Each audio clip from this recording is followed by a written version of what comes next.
मित्रों, जय श्री राम।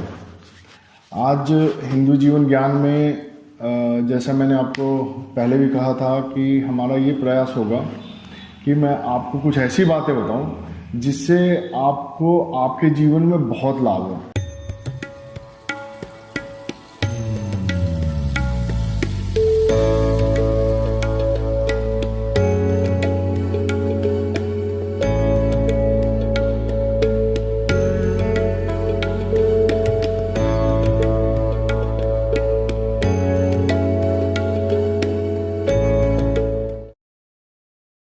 मित्रों, आज बात करते हैं दुर्भाग्य पे। हर इंसान का भगवान ने हर इंसान को भाग्य दिया हुआ है, लेकिन भाग्य कभी हम देखते हैं हमारा साथ नहीं देता, समय पे हमारा कोई काम नहीं बनता। तो ऐसा तो है नहीं कि भाग्य हमारे साथ नहीं है। भाग्य हमारे साथ है, लेकिन जिस तरह लक्ष्मी होती हैं उसी तरह अलक्ष्मी होती हैं। तो भाग्य के विपरीत दुर्भाग्य भी होता है, तो भाग्य के साथ साथ दुर्भाग्य भी चलता है। अगर दुर्भाग्य का परसेंटेज हमारे भाग्य के परसेंटेज से ज़्यादा है तो हम जीवन भर यूं ही परेशान रहते हैं। मित्रों, आइए आज दुर्भाग्य को नाश करने के लिए मैं आपको कुछ बातें बताता हूँ। और आज हम बात शुरू करेंगे श्रीमद् भागवत महापुराण के एक कथा से, जिसमें अजामिल जी की कथा है। मित्रों, अजामिल जी की कथा अगर आप प्रतिदिन सुनते हैं तो आपका दुर्भाग्य नाश होता है। इसके बाद मैं एक और उपाय बताऊंगा जिससे आपका दुर्भाग्य खत्म हो जाएगा। मित्रों, अजामिल जी एक ब्राह्मण पुत्र थे, एक ऋषि पुत्र थे। ब्राह्मण जो थे वो कान्यकुब्ज ब्राह्मण थे। उनकी जीविका पूजा पाठ करके चलती थी। यजमान के यहाँ जहाँ पूजा कराते थे वहाँ से जो भी खाने पीने को मिलता वो अपने घर लाते थे।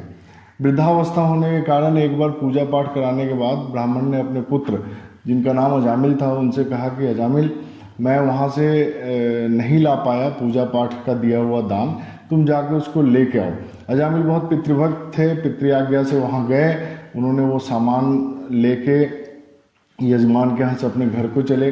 रास्ते में एक नर्तकी नृत्य कर रही थी। अजामिल भी रुक के देखने लगे और दुर्भाग्यवश अजामिल जी उस पर मोहित हो गए और उससे विवाह करने की लालसा प्रकट किए। तो नर्तकी ने कहा कि तुम्हारे पास जो भी धन है वो मुझे दे दो, मैं तुमसे विवाह कर लूँगी। अजामिल जी ने सारा धन उसको दे दिया और उनसे विवाह करके अपने घर ले आए। लेकिन ब्राह्मण देवता ने उनको अपने घर में रखने से इनकार कर दिया और उनको कहा कि अजामिल, अब तुम्हारे लिए हमारे घर में कोई जगह नहीं है। तो अजामिल जी गांव के बाहर एक कुटिया बना के उस औरत के साथ रहने लगे। एक बार मित्रों, संतों की टोली कहीं से आ रही थी। उन्होंने रात्रि विश्राम का सोचा उसी गांव में। तो आपको पता है, गांव में कुछ लड़के होते हैं जो थोड़े बदमाश प्रवृत्ति के होते हैं। तो संतों ने उनसे पूछा कि भाई, अगर कोई संत का घर हो इस गांव में तो मुझे बता दो, मैं रात्रि विश्राम करना चाहता हूँ। तो बच्चों ने कहा, हाँ है, क्यों नहीं, संत का घर है। इस गांव से बाहर एक संत रहते हैं। उन्होंने अजामिल जी, मतलब व्यंग्यवश उसने अजामिल का घर बताया कि उनको बहुत बड़े संत हैं, आप उनके यहाँ चले जाइए, उनके यहाँ रहिए। तो संतों ने कुछ सोचा नहीं, वहाँ गए अजामिल के यहाँ। अजामिल से कहा कि भाई, रात्रि विश्राम करने की आज्ञा चाहते हैं। अजामिल थे तो ब्राह्मण पुत्र, मन के अंदर श्रद्धा भी थी, संस्कार भी थे। उन्होंने संतों को कहा कि ठीक है, आप हमारे यहाँ रहिए।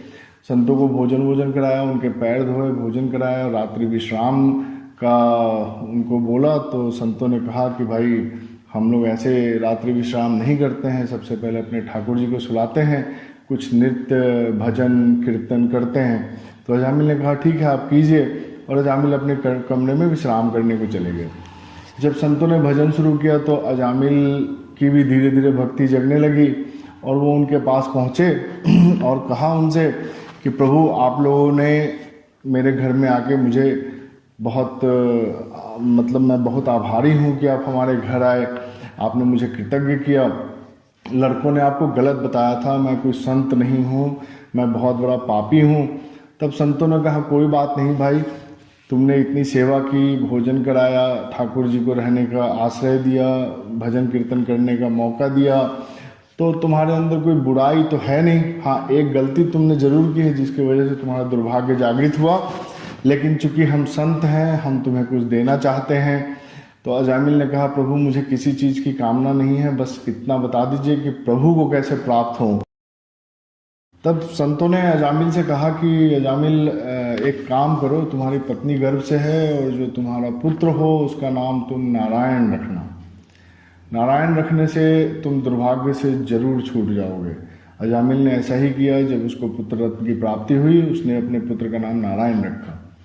कालांतर में जब अजामिल वृद्धावस्था को प्राप्त हुए और अजामिल को लेने जब यमदूत पहुंचे, तो यमदूत जैसे ही उनका प्राण हरने वाले थे, अजामिल भयवश अपने पुत्र को नारायण नारायण कह के बहुत जोर जोर से आवाज लगाने लगे।